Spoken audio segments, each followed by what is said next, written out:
The Assembly will hear an address by His Excellency Evariste Ndayishimiye, President of the Republic of Burundi.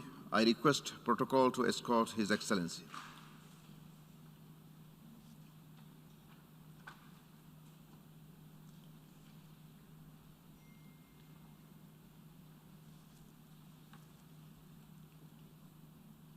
On behalf of the General Assembly, I have the honor to welcome to the United Nations His Excellency Evariste Ndayishimiye, President of the Republic of Burundi, and to invite him to address the Assembly.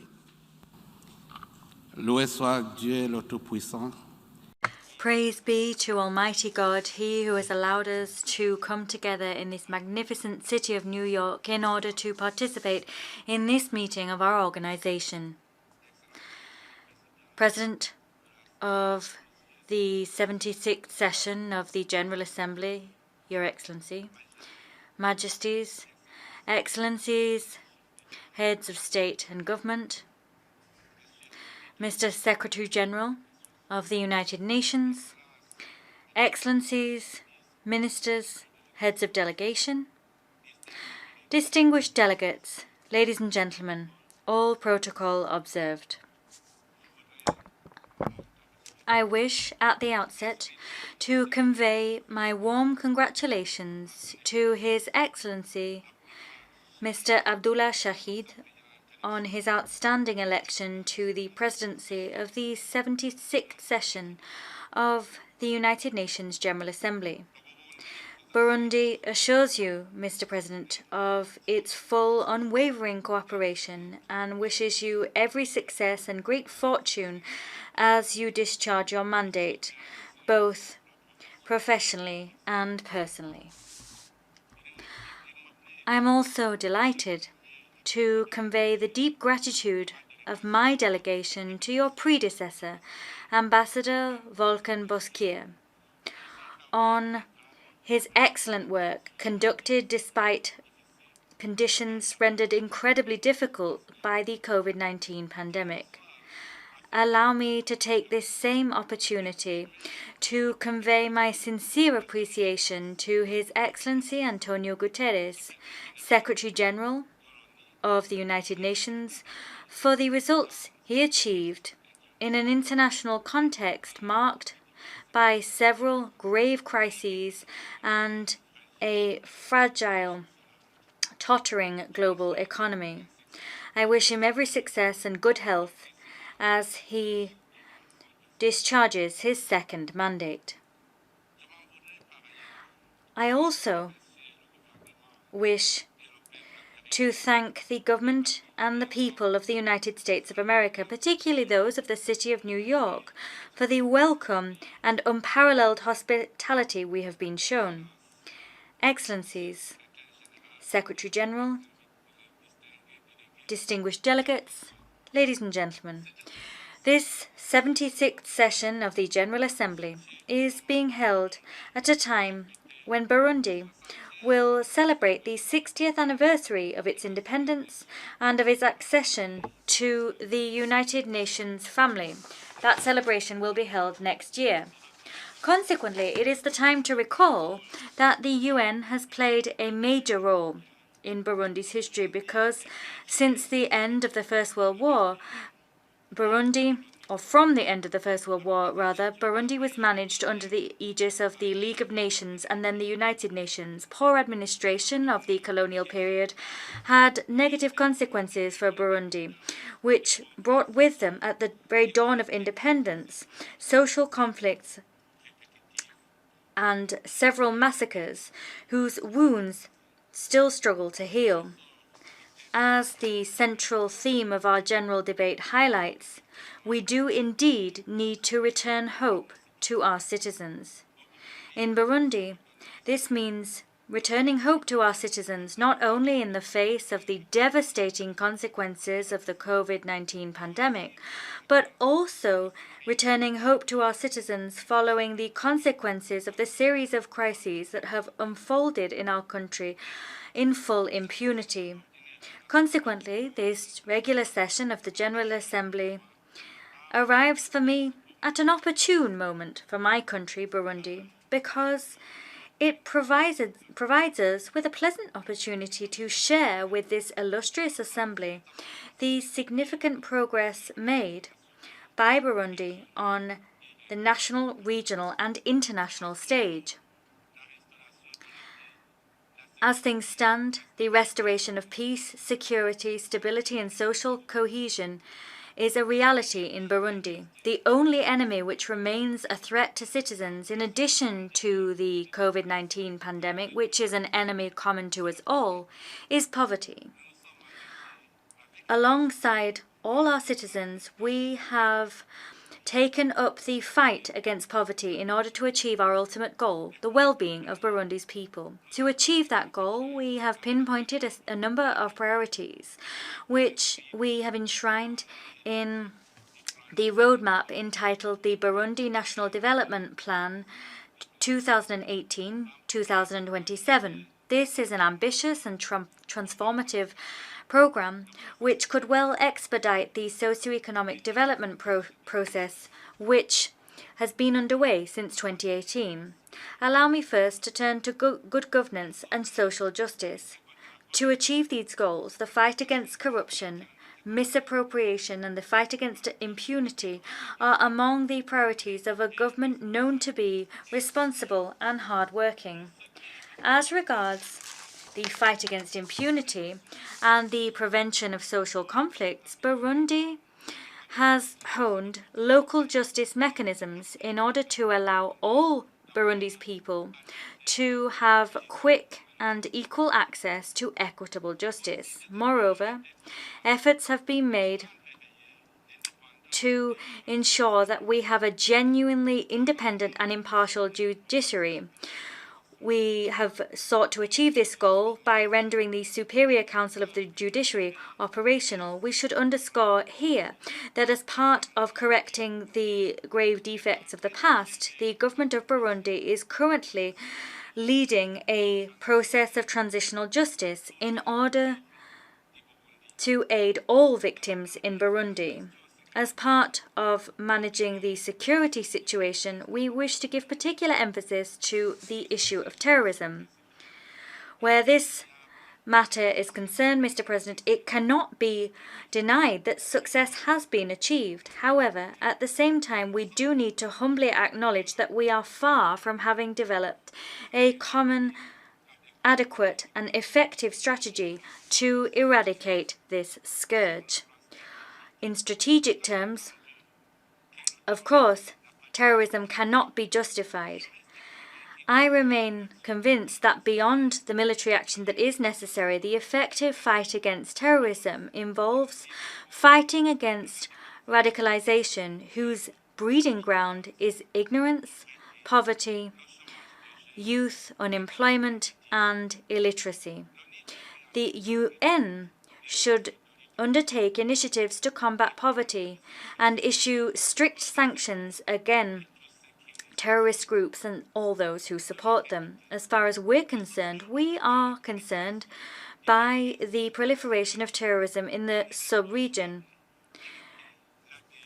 whose leaders, such as the leaders of the ADF and the Tabara network, are located in the east of the DRC. They recruit young unemployed people and blindly kill peaceful innocent citizens. We're particularly worried about these networks. I remain convinced that these groups constitute a threat not only for our region but also for humankind as a whole. Consequently, we must pool our strengths and fight against terrorism in all its forms and manifestations. And we believe that this fight must be conducted with a greater sense of determination and greater solidarity. It is against this backdrop that since 2007, my country has made available to the United Nations Organization and the African Union troops and police to contribute to restoring security and allowing peace to flower in certain countries who need this to be the case. such as Somalia and the Central African Republic. As regards human rights issues, Burundi firmly believes that human rights must be protected by clear good governance mechanisms, clear security, and clear equitable justice mechanisms. As part of monitoring the implementation of the principles of human rights protection, the international community must accede to the fundamental principles of universality, transparency, impartiality, non-selectivity, non-politicization, and objectiveness. It must also reject a policy of double standards when dealing with human rights issues. In this regard, Burundi believes that the best way to promote and protect human rights is to work driven forward by cooperation, dialogue, technical assistance, and capacity building, and the strengthening of national mechanisms which focus on human rights issues. We'd like to take this opportunity to call upon certain partners, namely those within the United Nations Human Rights Council, to properly, fairly, and responsibly interpret Burundi's efforts alongside the United Nations and to give them their proper weight. Any act looking to single out Burundi by placing it under special human rights mechanisms is quite simply counterproductive. As you are aware, Burundi has national mechanisms which are able to defend, promote, and protect human rights. We have the Independent National Human Rights Commission that has just reclaimed its A status. We also have the National Observatory for the Prevention and Eradication of Genocide, War Crimes, and Other Crimes Against Humanity. And we have the Truth and Reconciliation Commission, the National Council for National Unity, the Lands and Other Goods Commission, and the Ombudsman. In practice, the government has focused and does focus on the protection of human rights, the respect of democratic principles, and the freedoms of opinion, expression, and of the press. A great deal of work has been done thanks to the institution of a dialogue, an ongoing dialogue between political parties, media, and public authorities. This process of dialogue has allowed us to open a number of media institutions that had been closed during the skirmishes and insurrection of 2015. We've also freed more than 5,000 prisoners by way of presidential partners. We've seen the participation of political parties and civil society in the management of the country's social and political life. Mr. President, Majesty, Excellencies, distinguished delegates, ladies and gentlemen. Turning now to socio-economic issues, Burundi, like other countries, cannot achieve development without resolving issues of healthcare, education, and the management of particular social groups such as young people, women, vulnerable peoples, and those suffering from poverty. As far as healthcare is concerned, the COVID-19 pandemic has arrived in addition to other illnesses raging throughout the country, such as malaria, HIV/AIDS, tuberculosis, and many others which are of concern to the government of Burundi. As regards the COVID-19 pandemic, since the arrival of the first cases of the pandemic, Burundi has taken preventative and response measures, and all of our strategies have made it possible to keep our positivity rate under 3% and to avoid high prevalence of serious COVID cases. However, the complex nature of the virus means that all the nations of the world must engage in more research and show greater displays of genius to find a solidarity-based, collective and sustainable solution, even lasting solution to this pandemic which is sowing chaos throughout humankind. In the same vein, Burundi is appealing for international solidarity to aid citizens suffering from other illnesses, such as those cited above, which hinder their attempts to ensure their economic development. With this in mind, the government of Burundi has a policy of 3 healthcare for children under 5 and for women who give birth in public hospitals and clinics. Moreover, we have committed to providing each commune with at least 1 hospital to guarantee that healthcare is never far away from the Burundian people. As part of this effective economic development, our priority is first and foremost food and security. We're aiming to ensure that every mouth has food and every citizen has the income necessary to allow it to meet other basic needs. Consequently, the state of Burundi has committed to supporting local cooperatives as they fight against poverty in all areas of the country. This policy has made Burundi one of the few countries that does not import foodstuffs. Our other priority is education. Education for all is a principle enshrined in the United Nations agenda, and my country finds education for all to be a prerequisite for sustainable development and its agenda. We have guaranteed free basic education to allow every child to attend school, whatever his or her social status. It is in this same vein that we decided to equip every local authority with a school and a teacher training school. We have also looked to and continue to look to reform our education system to provide people with technical and professional training. This will allow us to have young people that are technically capable and multi-skilled and therefore able to conduct economic activity in all sectors. As regards social protection, here, we're looking at issues of youth employability, the employability of women, and improving the living conditions of persons in vulnerable situations. In order to achieve these goals, we're encouraging young people to demonstrate imagination, to launch their own development projects. However, at the same time, Burundi has launched a far-reaching program for economic empowerment and youth employment. And we've created the Youth Investment Bank and the Women Investment Bank. Moreover, in order to achieve these goals, where employment and development are concerned, the state of Burundi has the Stimulus Guarantee and Support Fund, the FIGA. This provides guarantees for lucrative projects launched and managed by young people and women.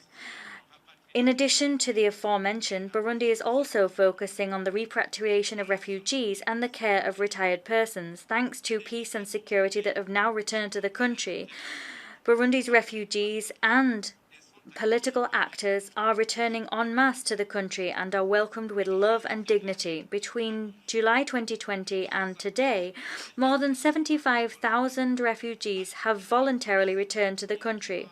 Moreover, we have 50,000 Burundian people that have returned. Not doing so under the aegis of the United Nations. Regarding retired persons, our primary aim here is to care for older persons in general by guaranteeing them medical care and improving their pensions. To return hope to all citizens, the government this year launched a national program for peace enhancement, social stability, and the promotion of economic growth. This program, I am sure, will enjoy the support of all Burundi's development partners to boost the socio-economic development of our country, to enhance peace, and to guarantee Burundi's citizens hope after protracted periods of conflict. Another area on which we must all focus if we are to achieve sustainable development, and an area to which Burundi attaches great importance, is environmental protection. It has acceded to around 20 international conventions in the field. In this context, Burundi is doing everything it can to mobilize financing for projects linked to biodiversity, water filtration, soil protection, the protection of the ozone layer, and the eradication of organic pollutants, namely through its ambitious project Ue Burundi Rombaye, which means Burundi covered end to end. Mr. President, Excellencies, distinguished delegates, ladies and gentlemen, in terms of diplomacy and cooperation, Burundi has committed to normalizing and promoting friendly relations and the relationship of cooperation with its bilateral and multilateral partners. It has committed to reclaiming its rightful place in the family of nations.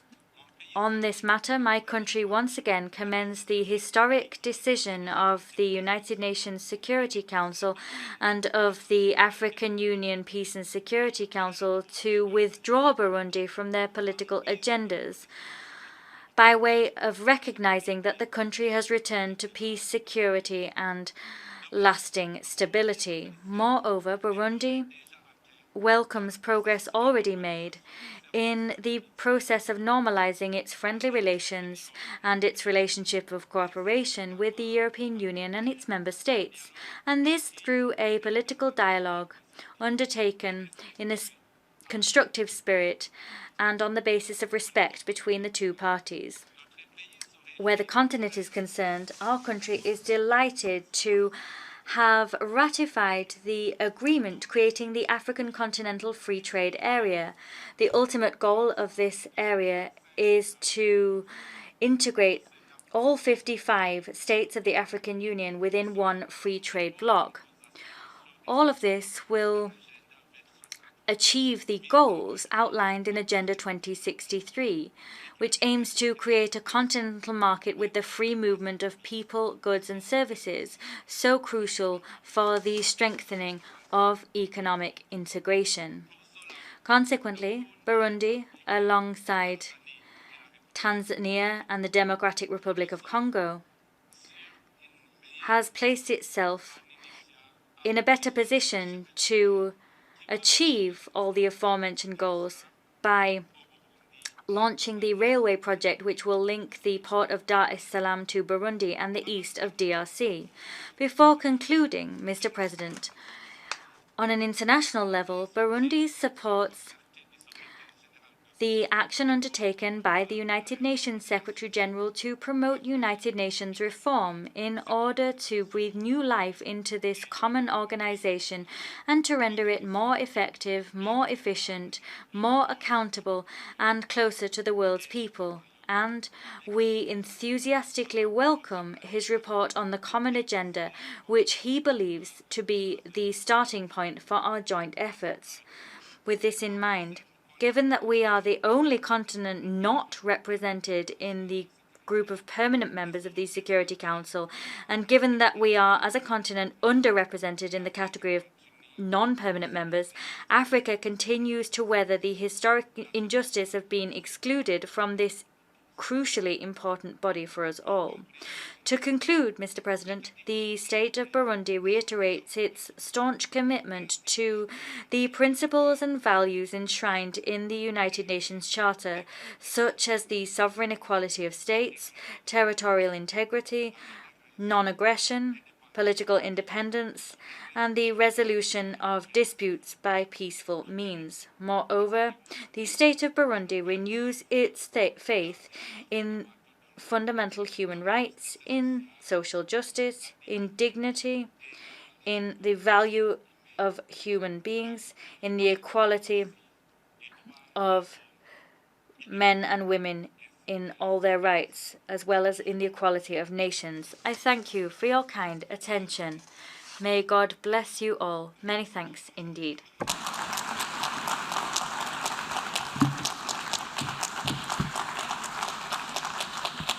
On behalf of the General Assembly, I wish to thank the President of the Republic of Burundi for the statement just made, and I request protocol to escort His Excellency.